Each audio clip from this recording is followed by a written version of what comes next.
Morning all of you. Sixth science fun with magnets day 13. Considering. Now notice what happens when the first paper clip is attracted. Once the first clip is attracted, it is able to attract the second clip, the third clip, and so on until a chain of paper clips has been formed. Now, how do you think that a chain is being forming where only the magnet is present at the end of the first clip?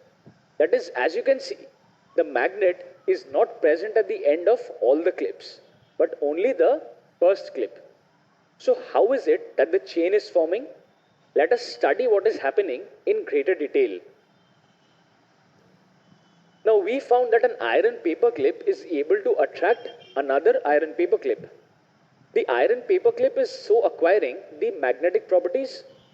Now, when we are considering one paper clip, we find that when the magnet is placed near it, it is getting attracted to the magnet.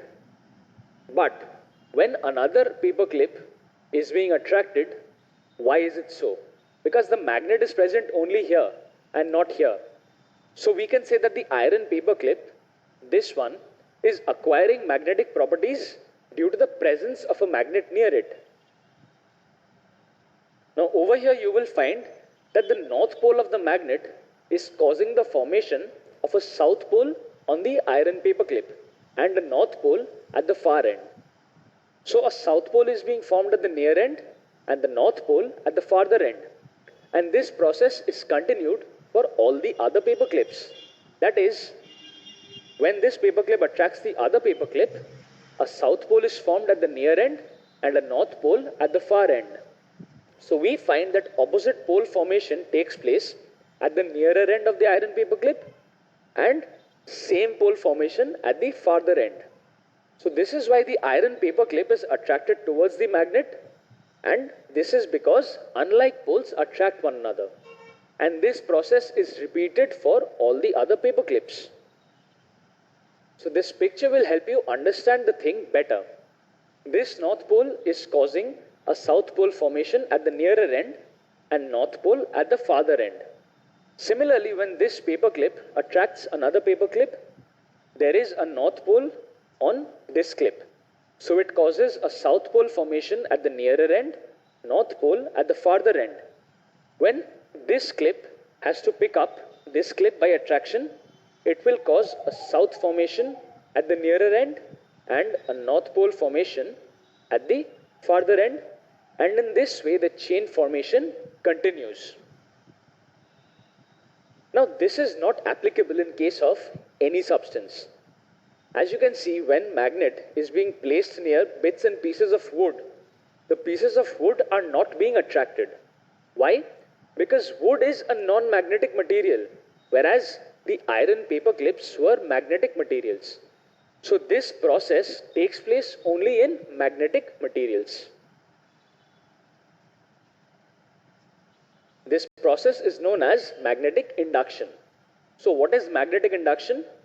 Magnetic induction is defined as the magnetism acquired by a magnetic material when it is kept near or in contact with a magnet, and that is known as magnetic induction. So ఇవాళ magnet యొక్క ఇంకొక property నేర్చుకున్నాం, అదేంటంటే magnetic induction. What is that అమ్మా? Magnetic induction. పై video observe చేశారు కదమ్మా. So ఇప్పుడు జాగ్రత్తగా దాని యొక్క ఎక్స్ప్లెనేషన్ చూద్దాం. ఆ వీడియోని జాగ్రత్తగా అబ్జర్వ్ చేశారు కదమ్మా. So take a bar magnet. ఒక బార్ మ్యాగ్నెట్ తీసుకో. Take some iron clips. ఆ బొమ్మలో చూపించినట్టుగా కొన్ని ఐరన్ క్లిప్స్ తీసుకున్నాం. ఓకేనా? Place north pole of bar magnet and place it near the iron clip. North pole of bar magnet face చేస్తుంటా అలాంటి దాన్ని ఒక ఐరన్ క్లిప్ దగ్గర పెట్టాం. ఓకేనా?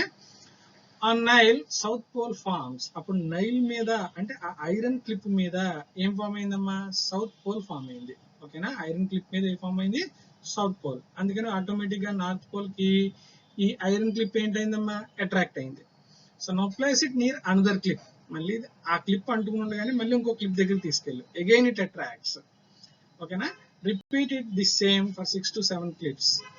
We observe that they are attracted to one another. అప్పుడు మనం ఏం అబ్జర్వ్ చేయొచ్చమ్మా? ఒకదానికి ఒకటి అట్రాక్ట్ అవుతూ పోతున్నాయి. ఓకేనా? ఇందాక డయాగ్రామ్ లో చూపించాం కదా, సారీ పైన వీడియో క్లిప్ లో చూపించాం కదా అది. సో అలాగా ఎక్స్పెరిమెంట్ అబ్జర్వ్ చేయి. అంటే నువ్వు ఇక్కడ అబ్జర్వ్ చేయాల్సింది ఏంటంటే యాక్చువల్ గా మ్యాగ్నెట్ లేకుండా ఐరన్ క్లిప్స్ ఒకదానికి ఒకటి అంటుకుంటున్నాయా? లేదు. మ్యాగ్నెట్ కి అంటుకున్న తర్వాతనే ఈ ఐరన్ క్లిప్స్ ఒకదానితో ఒకటి అట్రాక్ట్ అవ్వడం మొదలవుతున్నాయి. అంటే ఏం అబ్జర్వ్ చేస్తున్నావు? ఐరన్ క్లిప్స్ కి మ్యాగ్నెటిక్ ప్రాపర్టీ ఎలా వచ్చింది? మ్యాగ్నెట్ వల్ల వచ్చింది. ఐరన్ క్లిప్స్ కి మ్యాగ్నెటిక్ ప్రాపర్టీ దేని వల్ల వచ్చిందమ్మా? ఐరన్ క్లిప్స్ వల్లే వచ్చింది. ఓకేనా? So if pin is not in contact with magnet, can it attract other pin? ఇప్పుడే చెప్పాను, ఆ పిన్ కనుక మ్యాగ్నెట్ కి అట్రాక్ట్ అవ్వకపోతే ఆ పిన్ ఇంకో పిన్ అట్రాక్ట్ చేస్తుందా? చెయ్యదు.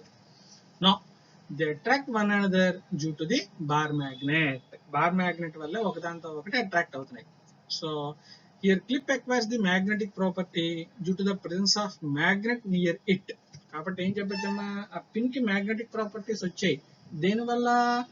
దాని దగ్గరగా ఉన్నటువంటి మ్యాగ్నెట్ వల్ల.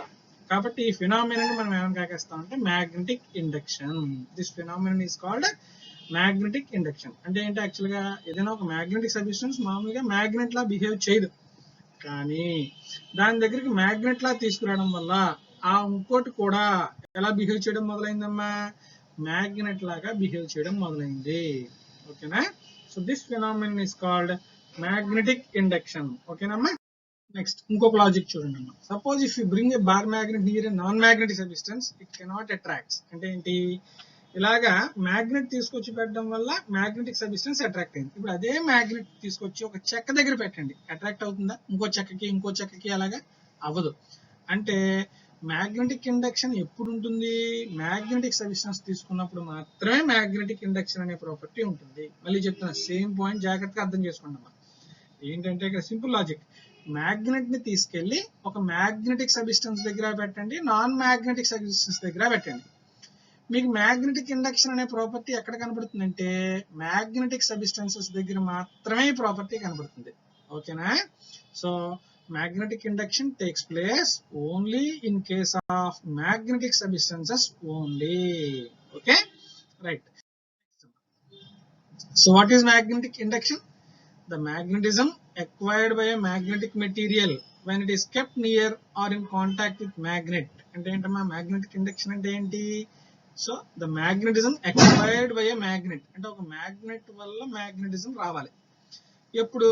When it is kept near a magnet or in contact with a magnet. అంటే అది ఒక మ్యాగ్నెట్ దగ్గర తీసుకెళ్ళినప్పుడు కానీ, లేదా మ్యాగ్నెట్ తో కాంటాక్ట్ లో ఉన్నప్పుడు కానీ, ఏదైనా ఒక మ్యాగ్నెటిక్ సబ్స్టెన్స్ కి మ్యాగ్నెటిజం వస్తే ఆ ఫినామినన్ ని మనం ఏంటంటామంటే మ్యాగ్నెటిక్ ఇండక్షన్. మళ్ళీ చెప్తున్నా, ఏదైనా ఒక మ్యాగ్నెటిక్ మెటీరియల్ ని మ్యాగ్నెట్ దగ్గరికి తీసుకెళ్ళినప్పుడు దానికి మ్యాగ్నెటిజం వస్తే ఆ ఫినామినన్ ని ఏమని కాకేయాలమ్మా? మ్యాగ్నెటిక్ ఇండక్షన్ అని చెప్పి కాకేయాలన్నమాట. ఓకేనా? Same definition in another way. Magnetic property possessed by a magnetic substance due to the presence of magnet near to it is called magnetic induction. Important definition. బాగా చదవాలి మీరు. ఓకేనా? సో మ్యాగ్నెటిక్ ఇండక్షన్ అంటే ఏంటో overall concept అర్థమైంది కదమ్మా. మళ్ళీ చెప్తున్నా, మ్యాగ్నెటిక్ ఇండక్షన్ అంటే ఏంటి? ఏదైనా ఒక మ్యాగ్నెటిక్ సబ్స్టెన్స్ దగ్గరికి మ్యాగ్నెట్ ని తీసుకొచ్చినప్పుడు ఆ మ్యాగ్నెటిక్ సబ్స్టెన్స్ కూడా మ్యాగ్నెట్ లాగా బిహేవ్ చేయడం మొదలు పెడుతుంది. ఆ ప్రాపర్టీనే మనం ఏంటంటామంటే మ్యాగ్నెటిక్ ఇండక్షన్ అంటమాట. ఓకేనమ్మా? రైట్. ఒక యాక్టివిటీ చేస్తున్నాను. అంటే ఈ యాక్టివిటీ దేనికోసం చేస్తున్నానంటే నా ఎయిమ్ ఏంటంటే ఇక్కడ magnets are used to separate magnetic substances. అంటే ఏదైనా దాంట్లో magnetic substances non magnetic substances కలిసిపోయి ఉన్నాయి అనుకుందాం. దాంట్లోంచి మ్యాగ్నెటిక్ సబ్స్టెన్సెస్ మాత్రమే నువ్వు తీయాలి. సో మ్యాగ్నెట్ ని యూజ్ చేసి సపరేట్ చేసేయచ్చు. అంటే సపోజ్ ఇసుకలో మెటల్ కూడా కలిసిపోయి ఉంటుందన్న. ఆ మెటల్ మాత్రమే సపరేట్ చేయాలంటే ఎలా చేస్తావు? నువ్వు వచ్చిన పేపర్ గుడ్డ తీసుకుంటావు, ఆ గుడ్డలో కానీ పేపర్లో కానీ ఏం పెడతావు? మ్యాగ్నెట్ ని పెడతావు. పెట్టాక దాన్ని ఏం చేస్తావు? ఇసుకలో ఇలా తిప్పండి, చుట్టూ రౌండ్ గా తిప్పండి. తిప్పితే మ్యాగ్నెట్ కి ఆ ఇసుక లోపల ఉన్నటువంటి ఐరన్ ఫీలింగ్స్ అన్ని అంటుకుంటాయి. అప్పుడు ఆటోమేటిక్ గా ఇసుకలోంచి ఐరన్ ఫీలింగ్స్ ఏంటయ్యమ్మా? సపరేట్ అయిపోయి. తర్వాత దాన్ని జాగ్రత్తగా పక్కకు తీసుకొచ్చి లోపల మ్యాగ్నెట్ తీసేయండి. ఆటోమేటిక్ గా ఐరన్ ఫీలింగ్స్ అన్ని కూడా కింద పడిపోతాయి. అంటే ఐరన్ ఫీలింగ్స్ అన్ని కింద పడ్డాయంటే ఏంటైందమ్మా? ఇసుకలో సపరేట్ అయిపోయాయి కదా. సో అదే ఎక్స్పెరిమెంట్ ఇక్కడ కూడా. ఈ ఎక్స్పెరిమెంట్ సరదాగా చేసి వీడియో పెట్టండి గ్రూప్ లో, నేను అందరికి పోస్ట్ చేస్తాను అది. So take a bar magnet, place it in a paper and fold it. Now rub it over sand. ఇసుక మీద రుద్దండి. Some iron filings are attracted to it. Now gently remove the magnet from the paper. జాగ్రత్తగా magnet ని బయటికి తీసేయండి. Then we are left with iron fillings. Okay na? So magnets are used for separation. So we say magnets are used for separation. That's all for today. రేపు next class చూద్దాం. Thank you.